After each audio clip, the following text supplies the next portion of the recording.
Good morning बच्चों। आज हम चैप्टर 3 का पार्ट 2, ठीक, धातु एवं अधातु चैप्टर 3 है का नाम है।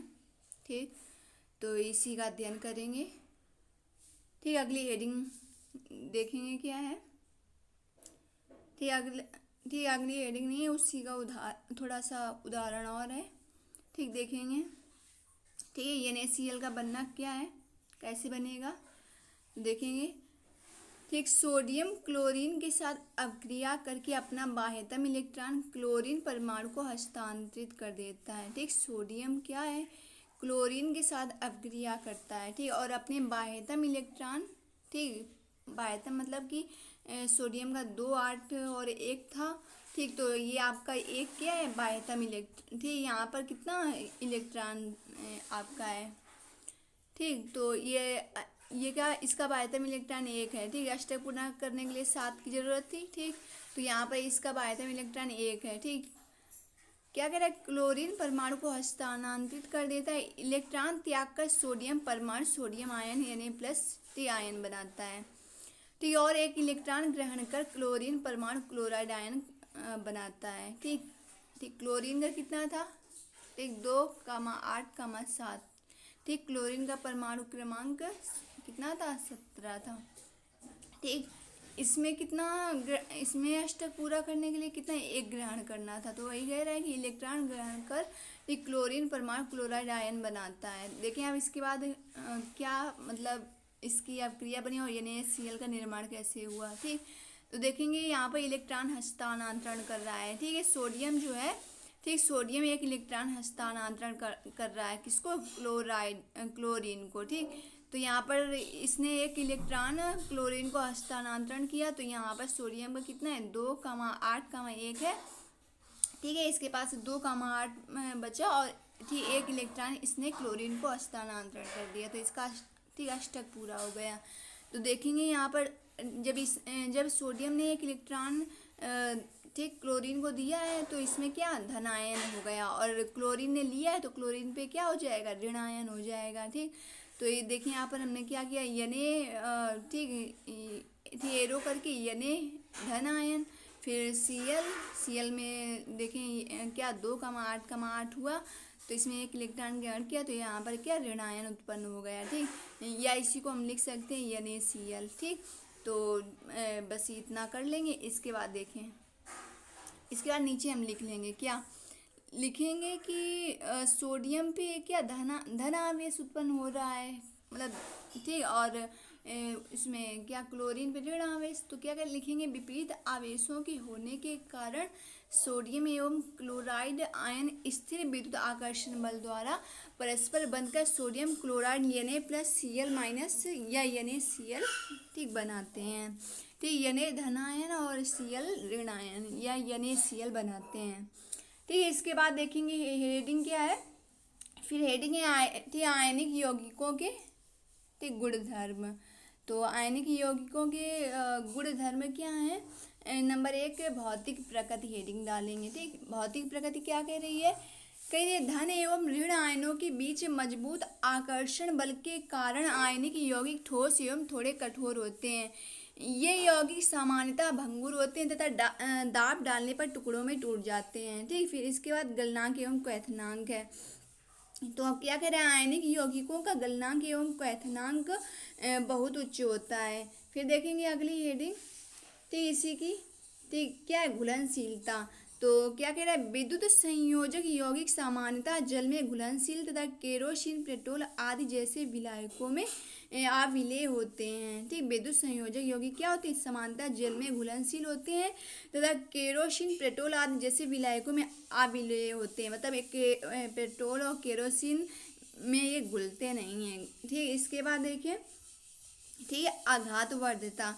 ये आघातवर्धता क्या है, वे धातुएं जिनको, ठीक, अगली इसमें नहीं है, ये अलग से प्रश्न बनता है। ठीक, आघातवर्धता, तो देखेंगे वे धातुएं जिनको हथौड़े से पीट कर पतली चादर बनाया जा सकता है, ये आघातवर्ध कहलाती है। ठीक, क्या कह रहे हैं, वे धातुएं जिनको हथौड़े से पीट कर पतली चादर बनाया जा सकता है। ठीक, आघातवर्ध कहलाती है। इस प्रकार को आघातवर्धता कहते हैं। जैसे कि सोना हो गया, सोना मतलब AU तथा चांदी AG धातु, ये दोनों क्या ये क्या है आपकी, ठीक, ये आपकी धातुएं हैं। फिर देखेंगे तन्यता क्या है। ठीक, तन्यता क्या है, वे धातुएं जिन्हें खींचकर लंबे तार बनाए जा सकते हैं। ठीक, वे धातुएं जिन्हें खींचकर लंबे तार बनाए जा सकते हैं तन्य कहलाती हैं, तथा गुण तन्यता कहलाता है। ठीक, जैसे कि क्या करें, 1 ग्राम सोने से 2 किलोमीटर लंबी तार खींची जा सकती है। फिर तन्यता हो गया। फिर इसके बाद देखिए धातुओं की उत्पत्ति। ठीक, धातुओं की उत्पत्ति में हेडिंग पहले ही डालनी है क्या, खनिज। तो खनिज क्या लिखेंगे हम, खनिज लिखेंगे धातुओं के यौगिक पृथ्वी के अंदर खानों में जिस रूप में पाए जाते हैं खनिज कहलाते हैं। ठीक, क्या कह रहे हैं, धातुओं की यौगिक। ठीक, ये क्या है, धातुओं की यौगिक, जैसे कि कभी पृथ्वी से क्या सोना भी निकल आता है। ठीक, तो वही कह रहा है कि यहाँ पर धातुओं के यौगिक पृथ्वी के अंदर खानों में, ठीक, पृथ्वी के अंदर खानों में, ठीक, जिस रूप में पाए जाते हैं, ठीक, खनिज कहलाते हैं। आपके पेट्रोल भी खनिज मतलब पृथ्वी में निकलता है। ठीक, तो यहाँ पर यही कह रहा है, ठीक, ये धातुओं की यौगिक हैं, पृथ्वी के अंदर खानों में जिस रूप में पाए जाते हैं खनिज कहलाते हैं। फिर देखिए अयस्क। ठीक, वह खनिज जिससे धातु का निष्कर्षण लाभप्रद, ठीक, एवं आर्थिक दृष्टि से उपयोगी होता है, अयस्क कहलाता है। क्या कह रहे हैं, वह खनिज जिससे धातु का निष्कर्षण लाभप्रद एवं आर्थिक दृष्टि से उपयोगी होता है, ये अयस्क कहलाता है। फिर देखेंगे इसके बाद धातुओं का निष्कर्षण। धातुओं का निष्कर्षण क्या है, यौगिक से शुद्ध धातु का प्राप्त करना धातु का निष्कर्षण कहलाता है। कुछ धातुएं भूपर्पटी में स्वतंत्र अवस्था में पाई जाती हैं, मतलब पृथ्वी में क्या स्वतंत्र अवस्था में पाई जाती हैं धातुएं। कुछ धातुएं प्रकृति में यौगिकों के रूप में पाई जाती हैं। सक्रियता श्रेणी में कम सक्रिय धातु मुक्त अवस्था में पाई जाती है। अब इसमें क्या करें, अभिक्रियाशीलता के आधार पर धातुओं को 3 भागों में बांटा गया है। ठीक, नंबर 1 निम्न अभिक्रियाशील धातुएं, दूसरा क्या है मध्यम अभिक्रियाशील धातुएं, तीसरा है उच्च अभिक्रियाशील धातुएं। ठीक, फिर देखिए इसके बाद ठीक, अयस्कों का सांद्रण। तो अयस्कों का सांद्रण क्या है, ठीक, इसको लिखेंगे तो लिखेंगे अयस्क से अनावश्यक पदार्थों को गैंग कहते हैं। ठीक है, अयस्क से अनावश्यक पदार्थों या गैंग का पृथक्करण, ठीक, पृथक्करण अयस्क का सांद्रण कहलाता है। ठीक है, इसे मतलब कि जो अनावश्यक पदार्थ हैं अयस्क से, उनको अलग करना ही क्या कहलाता है, अयस्क का सांद्रण कहलाता है।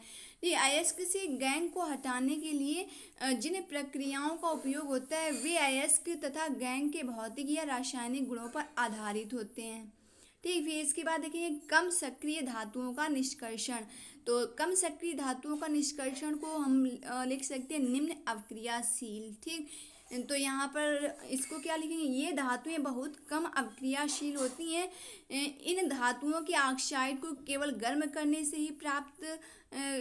ही धातु को प्राप्त किया जाता है। ठीक, ये धातुएं क्या होती हैं, कम अवक्रियाशील होती हैं, तो इनको केवल गर्म करके ही क्या धातुओं को प्राप्त किया जा सकता है। फिर देखेंगे इसी में कौन है, हेडिंग इसमें डालनी है सिनेबार। ठीक, इसका नंबर A है सिनेबार।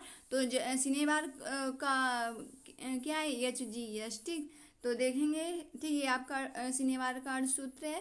तो देखेंगे आगे क्या, जब इसे वायु में गर्म करते हैं तो यह सबसे पहले मर्क्यूरिक ऑक्साइड, ठीक, जब इसे वायु में गर्म करते हैं तो यह सबसे पहले मर्क्यूरी ऑक्साइड HGO में बदलता है तथा बाद में मरकरी धातु में परिवर्तित हो जाता है। ठीक, तो मरकरी मतलब Hg, ठीक, में परिवर्तित हो जाता है। एग्जाम्पल देखेंगे 2HgS, मतलब कि क्या HgS सिनेबार हो गया, प्लस 3O2 मतलब ऑक्सीजन गैस है। ठीक, मतलब एरो तापन मतलब गर्म किया जा रहा है वायु में। ठीक, तो क्या कह रहा है 2HgO मतलब कि मर्क्यूरिक ऑक्साइड इसने बनाई, फिर प्लस सल्फर डाइऑक्साइड, ठीक, गैस उत्पन्न हुई। ठीक, तो आप देखें इसमें क्या हो रहा है, जब गर्म किया जा रहा है तो आपको हमें नीचे क्या प्राप्त हो रहा है, देखें क्या प्राप्त हुआ हमें। ठीक है, 2HgO, ठीक, ये सॉलिड ठोस धातु है आपकी। ठीक, 2HgO, फिर एरोतापन, ठीक, फिर क्या है 2Hg, ये लिक्विड में आ जाएगा आपका मरकरी, ठीक। और प्लस क्या O2 क्या है ऑक्सीजन, ऑक्सीजन क्या है गैस है, ठीक। तो ये तो आपका क्या आपका मरकरी धातु और ऑक्सीजन, ठीक, आपकी क्या प्राप्त हुई। मरकरी आपकी द्रव में आई, मरकरी जो है पारा है, पारा आपका क्या है द्रव धातु है, ठीक। फिर देखेंगे आगे कापर ग्लांस, ठीक। कापर ग्लांस कार्ड्स होते Cu2S। फिर इसको कैसे लिखेंगे, जब इसे वायु में गर्म करते हैं। कापर ग्लांस कैसे प्राप्त करेंगे, जब इसे वायु में गर्म करते हैं तो आंशिक रूप से ऑक्सीकृत होता है तथा ऑक्सीकृत उत्पाद शेष कापर ग्लांस से क्रिया करके कापर धातु देते हैं। तो एग्जाम्पल लिखेंगे 2Cu2S सॉलिड है, फिर 3O2 गैस है, फिर एरो, फिर इसको भी क्या किया जा रहा है गर्म किया जा रहा है वायु में। फिर 2Cu2O, ठीक। फिर यहाँ पर ये क्या है कापर ग्लांस है Cu2S, ठीक। फिर यहाँ पर Cu2O, ठीक। तो ये क्या है, ये सॉलिड है प्लस 2SO2। फिर देखिए क्या हो रहा है, हमें क्या प्राप्त हो रहा है नीचे से 2Cu2, ठीक ओ, ठीक, क्यूप्रिक ऑक्साइड। फिर देखिए यहाँ पर कोष्टक में कितना दिया है प्लस Cu2S सॉलिड है, ये कॉपर ग्लांस है। फिर ये गर्म किया, गर्म करने पर क्या प्राप्त हुआ 6Cu, ठीक। कोष्टक में क्या यस है सॉलिड है, प्लस SO2 मतलब कि सल्फर डाइऑक्साइड गैस, ठीक। तो कापर और सल्फर डाइऑक्साइड, ठीक, यहाँ पर प्राप्त हुआ है। फिर देखेंगे यहाँ पर कापर धातु, ठीक, कॉपर ग्लांस से क्रिया करके क्या देते हैं कापर धातु देते हैं, ठीक। फिर देखिए इसके बाद हेडिंग है मध्य सक्रिय धातुओं का निष्कर्षण, ठीक है। तो मध्य सक्रिय धातुओं का निष्कर्षण में क्या लिखेंगे, प्रकृति में ये धातुएं सल्फाइड या कार्बोनेट के रूप में पाई जाती हैं, ठीक। प्रकृति में ये सल्फाइड या कार्बोनेट के रूप में पाई जाती हैं। सल्फाइड को भर्जन द्वारा तथा कार्बोनेट को निस्तापन द्वारा ऑक्साइड में परिवर्तित कर कार्बन जैसे उपयुक्त अपचायक का उपयोग कर धातु को प्राप्त किया जा सकता है। फिर इसी में हेडिंग डालनी है जिंक के निष्कर्षण से रासायनिक अभिक्रिया, ठीक। इसी का है मध्य सक्रिय धातुओं का निष्कर्षण में। तो इसके बाद क्या है भर्जन, भर्जन क्या है, ठीक, ये आपका इम्पोर्टेंट क्वेश्चन है। भर्जन क्या है सल्फाइड अयस्क को वायु की उपस्थिति में, ठीक, क्या लिख सकते हैं सल्फाइड अयस्क को वायु की उपस्थिति में गलनांक बिंदु से निम्न ताप पर गर्म करने पर या ऑक्साइड में परिवर्तित हो जाता है, ठीक। इस प्रक्रिया को भर्जन कहते हैं, ठीक। एग्जाम्पल में क्या दे देंगे 2Zn, ठीक, जिंक सल्फाइड, तो ये आपकी ठोस धातु है, प्लस 3O2, ठीक है, आपका यहाँ पर ऑक्सीजन है। फिर एरो क्या लिखेंगे भर्जन। फिर यहाँ पर वायु की उपस्थिति में क्या कर रहा है गलनांक बिंदु से निम्न ताप पर गर्म करने पर, निम्न ताप पर गर्म ही हो रहा है, ठीक। तो 2ZnO, ठीक, जिंक ऑक्साइड सॉलिड है plus 2SO2 sulphur dioxide gas है। तो ये क्या हमें प्राप्त हो रहा है यहाँ से, ये ऑक्साइड में परिवर्तित हो जाता है, ठीक। तो जिंक ऑक्साइड में परिवर्तित हुआ है, ठीक। जिंक सल्फाइड और ऑक्सीजन की क्रिया हुई है तो हमें जिंक ऑक्साइड और ठीक सल्फर डाइऑक्साइड यहाँ पर उत्पन्न हो रहा है, ठीक। आप देखें इसके बाद, ठीक है, निस्तापन। निस्तापन क्या है वायु की अनुपस्थिति में सांद्रित अयस्क को उसके गलनांक से नीचे परंतु उच्च ताप पर गर्म करके ठीक ऑक्साइड में परिवर्तित करने का प्रक्रम निस्तापन कहलाता है, ठीक। वायु की अनुपस्थिति में, यहाँ पर वायु क्या है, ठीक, यहाँ पर वायु की अनुपस्थित है, ठीक। भर्जन में वायु की उपस्थित थी और इसमें क्या अनुपस्थित है, ठीक। तो यहाँ पर वायु की अनुपस्थित में सांद्रित अयस्क को उसके गलनांक से नीचे परंतु उच्च ताप पर गर्म करके ऑक्साइड में परिवर्तित करने का प्रक्रम निस्तापन कहलाता है, ठीक है। उच्च ताप पर हो रहा है, उसमें निम्न ताप पर था। फिर देखिए एग्जाम्पल क्या ZnCO3, तो जिंक कार्बोनेट, ठीक, यहाँ पर है ये। फिर क्या एरो, ठीक, निस्तापन। फिर आपको क्या प्राप्त हो रहा है जिंक ऑक्साइड और यहाँ पर कार्बन डाइऑक्साइड गैस प्राप्त हो रही है, ठीक। तो ये क्या हो रहा है उच्च ताप पर गर्म किया जा रहा है तो हमें जिंक ऑक्साइड प्राप्त हो रही है और कार्बन डाइऑक्साइड, ठीक। तो ये हो गया। इसके बाद देखिए ठीक अयस्क के ऑक्साइड का अपचयन, तो अयस्क ऑक्साइड का अपचयन में क्या करेंगे, लिखेंगे या धातु ऑक्साइड अयस्क के धातु में परिवर्तन करने की प्रक्रिया है, या ऑक्साइड को गर्म करके ही की जा सकती है। एग्जाम्पल में दे देंगे, जिंक ऑक्साइड सॉलिड है प्लस कार्बन सॉलिड है, फिर एरो जिंक सॉलिड है प्लस CO कार्बन मोनोऑक्साइड ये गैस है। ठीक, तो हमें क्या प्राप्त हो रहा है, जिंक ऑक्साइड और कार्बन से जब इसका क्या हो रहा है, अपचयन हो रहा है, तो ये क्या हमें कार्बन मोनोऑक्साइड गैस उत्पन्न हो रही है और जिंक मतलब जिंक। ठीक, तो देखिए इसके बाद, ठीक है, जिंक धातु यहाँ पर है और कार्बन एक मोनोऑक्साइड गैस। तो देखिए इसके बाद क्या, ठीक है, हेडिंग डालेंगे, अत्यंत सक्रिय धातुओं का निष्कर्षण उच्च अपक्रियाशील। ठीक, इसी को बोलेंगे उच्च अपक्रियाशील। तो उच्च अपक्रियाशील में क्या लिखेंगे, विद्युत अपघटनीय अपचयन का प्रयोग इन धातुओं के लिए किया जाता है, जैसे कि सोडियम, मैग्नीशियम, कैल्शियम इत्यादि। ठीक, फिर देखेंगे आगे इसके बाद संक्षारण क्या है। संक्षारण आप फर्स्ट चैप्टर में पढ़े थे, तो देखें क्या संक्षारण है, धातुओं का उनकी सतह का वायु, ठीक, आर्द्रता, नमी अथवा रसायन जैसे अम्ल के प्रभाव द्वारा नष्ट होना संक्षारण कहलाता है। क्या करें, धातुओं का, ठीक, उनकी सतह का वायु, ठीक, वायु से और नमी से, ठीक, मतलब कि अगर धातु को हम खुला छोड़ दें, ठीक, तो उसमें ओस गिरेगी, मतलब नमी। ठीक, तो क्या कह रहा है, अथवा या पानी गिरेगा। ठीक, तो क्या कह रहा है, तो उसमें क्या हो जाएगी, नमी आएगी धातु में। ठीक, तो जैसे कि लोहा, ठीक, धातु हो सकती है। ठीक, फिर और भी धातुएं हैं। देखिए यहाँ पर क्या कह रहे हैं, वायु, ठीक, ठीक, आर्द्रता, नमी अथवा रसायन जैसे अम्ल के प्रभाव द्वारा नष्ट होना संक्षारण कहलाता है।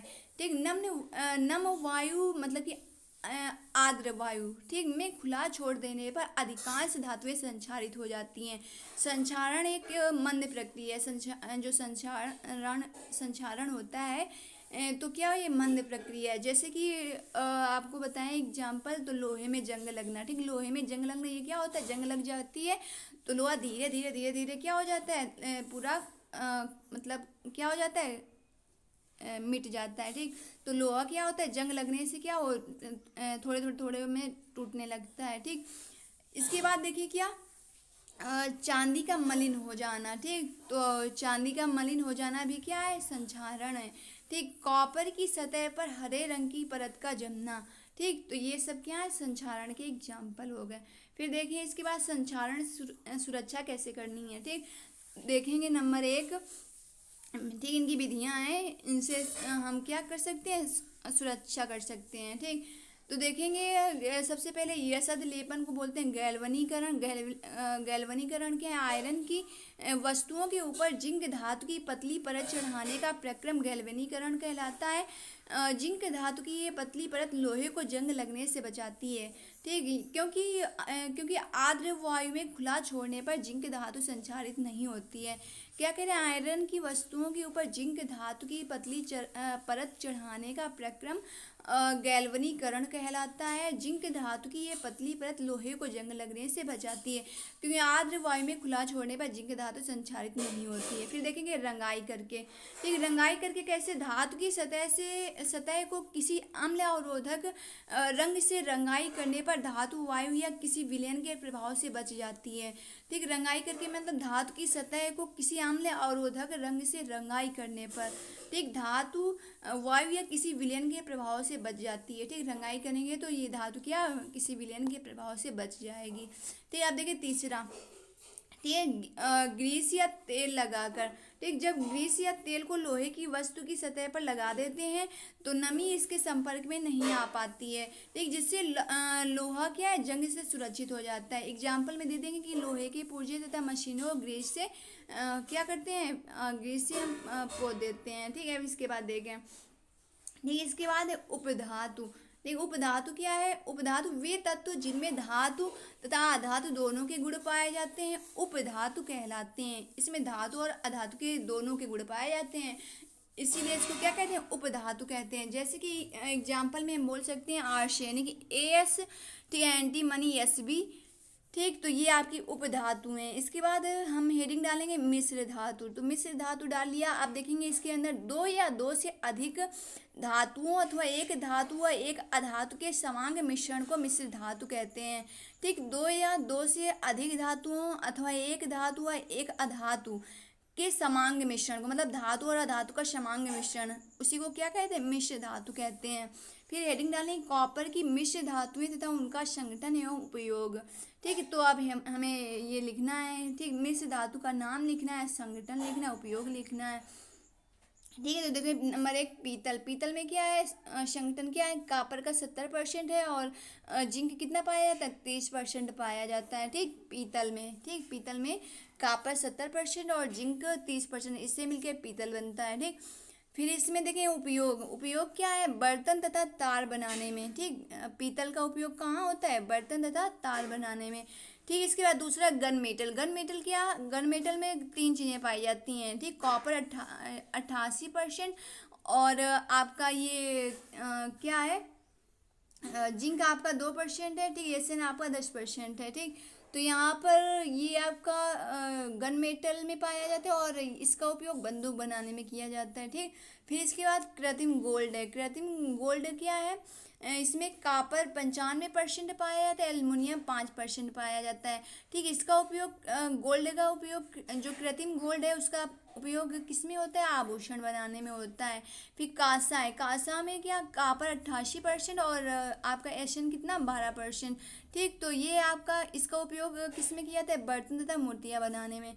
फिर इसके बाद हेडिंग अमलगम। अमलगम क्या है? कुछ धातुओं जैसे तांबा, सोना, टिन, कॉपर। ठीक, आपका ठीक एशियन क्या है? एशियन टिन है। ठीक, तो कॉपर, सोडियम तथा पोटेशियम के मरकरी, ठीक, Hg में बने विलयन को अमलगम कहते हैं। ठीक, और ठीक यहाँ पर ठीक आयरन, प्लेटिनम आदि धातुएं अमलगम नहीं बनाती हैं। ठीक, फिर यहाँ पर देखेंगे कि पीतल में क्या क्या पाया जाता है? कॉपर 70%। ठीक, ठीक, और जिंक 30%। ठीक, और गन मेटल में कॉपर 88%, टिन 10% और जिंक 2%। ठीक, फिर कृत्रिम गोल्ड में कॉपर 95%, एल्युमिनियम 5% और कांसा में कॉपर, ठीक, कांसा में कितना? कॉपर 88% और टिन 12%। ठीक, तो आपको ये सब तैयार करना है। इसके बाद यहीं से हमारी क्लास समाप्त होती है। इसी के बाद हमारा दूसरा चैप्टर यहीं से समाप्त होता है। दूसरा है कि तीसरा?